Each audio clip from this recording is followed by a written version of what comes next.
એક પત્નીના પતિને પૂછ્યું કે મમતાજ મરી જાય તો શાહજહાને તાજમહેલ બંધાયો તો હું મરી જાઉં તમે શું બંધાવો? કે શાંતા બેનનું ટિફિન. કોઈ લગન બગન નહીં જાય, સીતારામ. એક બાપુના ઘેરે દરબાર ડાયરો હું કીધું, બાપુના ઘેરે ભાણુભા આવ્યા. આખું ગામ રમાડે, બાપુના ભાણભા રમાડવા જ પડે, હાલે જ નહીં. ભાણુભા એમાં વાણંદ આખો દી રમાડે. ભાણુભા એ ભાણુભા, ભાણુભા એ ભાણુભા, ભાણુભા. એમાં ભાણ થોડીક શરદી થઈ જતી, થોડાક શેડા આવી ગયા. એટલે વાણંદે કીધું કે બાપુ ભાણુભાને શેડા આયા. અને બાપુ એક લાફો માર્યો કે ભાણુભાને ટુકારો દેશ, ભાણુભાને ટુકારો. વાણંદ કે ભાઈ મેં ક્યાં ટુકારો દીધો? મેં તો એમ કીધું ભાણુભાને શેડા આયા. ભાણુભાને શેડા એમ ન કહેવાય, ભાણુભાને શેડા પધાર્યા એમ કહે. બાપુના ભાણુભા એક સેકન્ડમાં મારી નાખીએ. હા એક શેઠ ગયા બાપુ પાસે કે બાપુ હું તમારા જેવો લાગુ છું? બાપુ કે થોડોક ફેર છે ભાઈ, થોડોક ફેર છે. બાપુ જેવી તલવાર લીધી કે બાપુ હવે હું તમારા જેવો લાગુ છું? બાપુ કે હજી થોડોક ફેર છે. છેલ્લે બાપુ જેવી ઘોડી લઈને આવ્યો કે બાપુ હવે હું તમારા જેવો લાગુ છું? કે હજી ભાઈ થોડોક ફેર છે. પણ છેલ્લે બાપુ જેવો સાફો પહેરીને આવ્યો સાહેબ શેઠ કે બાપુ હવે હું તમારા જેવો લાગુ છું? કે ભાઈ હજી થોડોક ફેર છે. કે બાપુ હવે શું ફેર છે? બાપુ એક લાફો માર્યો કે તું મને માય. કે બાપુ હું ન મારી શકું, બસ કે એટલો જ ફેર છે, કોઈ ફેર બેર નથી. બરોબર. મને દરબાર ડાયરો આમાં શું છે, મારો પ્રિય પાત્ર છે ને એટલે મને મજા આવે. બધા મિત્રો ઘણા બધા છે, મને ફરમાશ આવી કહી દઉં. આ જૂના જમાનાની વાત છે. એક શેઠ વાણિયા, વાણંદ, બ્રાહ્મણ અને ચારણ આ રાજાશાહીમાં મેન પાત્ર હતા અને બધું રાખવામાં આવતા નજીક. એમાં વાણિયાના દીકરાએ કીધું કે ગઢવીને દરબાર બાપુ તમે શું લાવવા નજીક રાખો છો? એવું ગઢવીમાં છે શું? કે એ તરકી કોમ છે એટલે અમે પાસે રાખી છીએ. તો કે તરકવાળા તો અમે છીએ. તો કે એક દી પરીક્ષા કરશું એમાં શું હોય છે ને બાપુને ગઢવીને વાણિયાને બેન લઈ ગયા. ક્યાં? ઠેઠ રાજમહેલના કાંગરા માથે. અહીંયા જઈને કીધું બાપુએ કવિરાજ. ગઢવી કે બોલો બોલો દરબાર. એ કે અહીંયાથી કૂદકો મારો. ગઢવી કે કેમ? દરબાર કે મારે જોવું છે કેવો અવાજ આવે છે. ગઢવી કે અમારો શું અવાજ આવે? ઠપ દઈને થઈ જાય, કોઈને ખબર ન પડે. પણ બાપુ તમે 92 લાખ મારવાના ધણી, તમે કૂદકો મારો, આખા રાજમાં ખબર પડશે કે બાપુ પડ્યા. પછી દરબારે કીધું વાણિયાને કે આ જ્ઞાતિને અમે એટલા માટે પાસે રાખી છીએ કે આ કૂદકા મારે નહીં, કોકને મરાવરા મારી દીકરીઓ. એમ અમે કૂદકા મારતા નથી. હા તો બહુ જૂની વાત કરું. એક રાજાશાહીની વાત છે કે એક શેઠને કે બાપુ પાસે જૂની ઉઘરાણી બાકી હશે પણ બાપુ પાસે જવાય નહીં, કારણ કે રાજ દરબાર ઘરમાં જવાય જ નહીં. એમાં બાપુની મહેમાન આવ્યા. શેઠને એમ કહેવાય બાપુની મહેમાન આવ્યા છે તો હવે જી આવું, શરમમાં ના ન પાડે. શેઠ ગયા. બાપુ કે આવા શેઠ શું આવ્યો પેલા? કે બાપુ થોડોક જૂનો હિસાબ બાકી છે. એમ? કેટલો છે? આટલું છે બાપુ. કાંઈ વાંધો નહીં. દરબાર એમના દીકરાને કે આ શેઠને હવેલીમાં લઈ જાઓ, જલ્દી હિસાબ કરો, ફટાફટ કે જાઓ. દીકરા હોશિયાર હવેલીમાં લઈ ગયા, ઢોલ વગાડ્યો, ધ્રીજબાંગ ધ્રીજબાંગ. અવાજ ન આવે ને માર ખાઈ તો એવો માર્યો શેઠને, એવો માર્યો ને પછી લાવ્યા. શેઠ હિસાબ થઈ ગયો? હા બાપુ કે હતો એનો ડબલ થઈ ગયો. કે બહુ મસ્ત હિસાબ કર્યો તમારા દીકરાએ.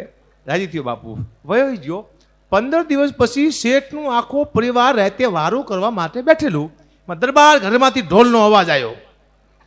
એટલે દીકરાએ કીધું બાપુ જો દરબાર ગઢમાં લગ્ન લાગે છે, ઢોલનો અવાજ આવે છે.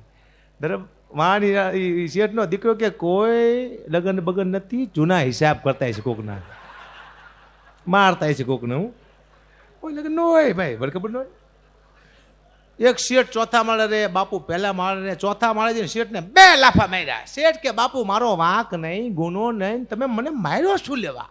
દરબાર કે તારા તો કોઈ દી વાંક ન હોય એટલે મારે તને મારવો નહીં. કે મારો આમ શું બેઠા ને એટલે મને મજા આવે. મને ફરમાઈશ કારણ કે આ મારા ચાહકો છે બધા. હા રાજપૂત સમાજ બેઠો હોય, ચાહક છે મારો, એટલે એની ફરમાઈશ પૂરી કરું છું. કારણ કે મને કે 2-3 અને મારું સારું હોય ને એમાં મારું ક્યાંય એવું ખરાબ ન આવે કે બાપુને કહો કે ખેંચી, બાપુ જ કોઈ ખેંચી હોય. હું ગઢવી છું ને ભાઈ, ખરાબ ન પડવા દઉં ને હિસાબે. એક ભાઈ મગજ લેવા નીકળ્યો દુકાને જઈને કે મગજનો શું ભાવ? કે 10,000 રૂપિયા ગેરંટી, 2 વર્ષથી.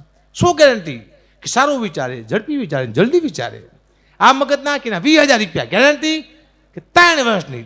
એક મગજ કાચની પેટીમાં ઉપર પડેલું કે ઓલા મગજના કેટલા કે 60,000 રૂપિયા ગેરંટી. એક દીની નહીં કે પગથિયા ઉતરો એટલે વાર્તા પૂરી. ઓલો કે કેમ? એ બાપુનો મગજ ગમે તારે વયું જાય કહો, એ ફટકારે હાફ દે હોય ગેરંટીની સાહેબ. એ સાહેબ છે મારા મુદ્દા બહુ ઊંચા હોય છે. મને હજી સુધી કોઈ મને ટકોર કરી નથી, કરે નહીં કાંઈ. શું લેવા ભાઈ, હું સારું જ બોલું છું, ખરાબ બોલતો નથી. હે ભાઈ? હા. અને મને કરે તો હું કહી દઉં 5-6 જો આ 2 ચૂચકા બોલું છું, ન બોલું મને કે ફેર ન પડે, હું ઘંટી આખું પાછું. પણ સાહેબ એ સમાજને હું મારા જોક્સમાં જીવતો રાખવા માગું સાહેબ. એને આખી દુનિયા ઓળખવી જોઈએ. એ માથાકૂટ છે, બહુ હાઈ લેવલના જોક્સ હોય મારા, એને હવરા કરો એટલેના ઘણા બધા અર્થ થાય. હું તમને સાહેબ એક અર્થ કરીને દેખાડું એટલે સમાજે થાય, રાજપૂત સમાજે ગઢવી શું કહેવા માંગે છે. એક ગામમાં એલાન કર્યું કે બધાને મીંદડા પાડવાના, જેના મીંદડાનો વજન વધુ થાય ને 1 લાખ રૂપિયા ઇનામ. બધાએ પાડ્યા મીંદડા, લાયા વજન કરવા માટે. પેલા આયા સાધુ, એના મીંદડાનો વજન કર્યો 5 કિલો, વાહ મૂકી દો. પછી આયા પટેલ, એના મીંદડાનો વજન તો 10 કિલો, વાહ શું ખવડાવ્યું, મૂકી દો. પછી આયા ગઢવી, 24 કિલો મીંડો, વાહ કવિરાજ ઘણું વજન છે, શું ખવડાવ્યું. છેલ્લા આયા બાપુ, 35 કિલોનો મીંડો, ગામમાં હા કા થઈ ગયો કે 35 કિલોનો મીંડો હોય તે બાપુએ ખવડાવ્યું છું. પૂછો પૂછો.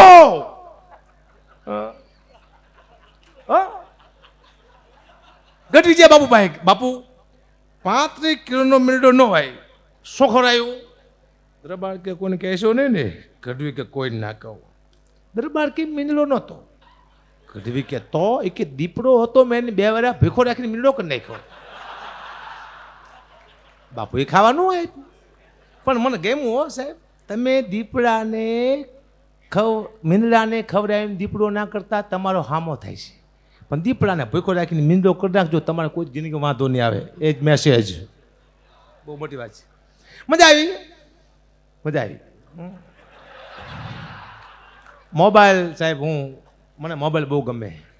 એક લાઈન કહું, ભજન કહું મોબાઈલનું કે રીંગ વાગે એક ધારી મોબાઈલની, રીંગ વાગે એક ધારી રે હોજી. ક્યાં છો તમે, શું કરો છો, પૂછે ઘરની રે. ક્યાં છો તમે, શું કરો છો, પૂછે છે ઘરની નારી રે. ક્યાં છો તમે, શું કરો એવું પૂછે આ ઘરની નારી. મોબાઈલમાં રીંગ વાગે એક ધારી રે હો. મોબાઈલ જેવી તે વસ્તુ નથી. એક ભાઈએ એક દી કીધું કે અકાબા આપણે અમેરિકા ફોન કરી છે, ઠીક અમેરિકા સંભળાય છે, વચમાં દોડ્યું તો છે ને કે સંભળાય છે કેવી રીતે? મેં તો હું બોલું તમને સંભળાય છે કે હા? મેં તો વચમાં દોડ્યું છે કે ના? આમ જ સંભળાય છે. અહીંયાથી કીધું કોઈ દોડ્યા બોડ્યાની જરૂર છે નહીં.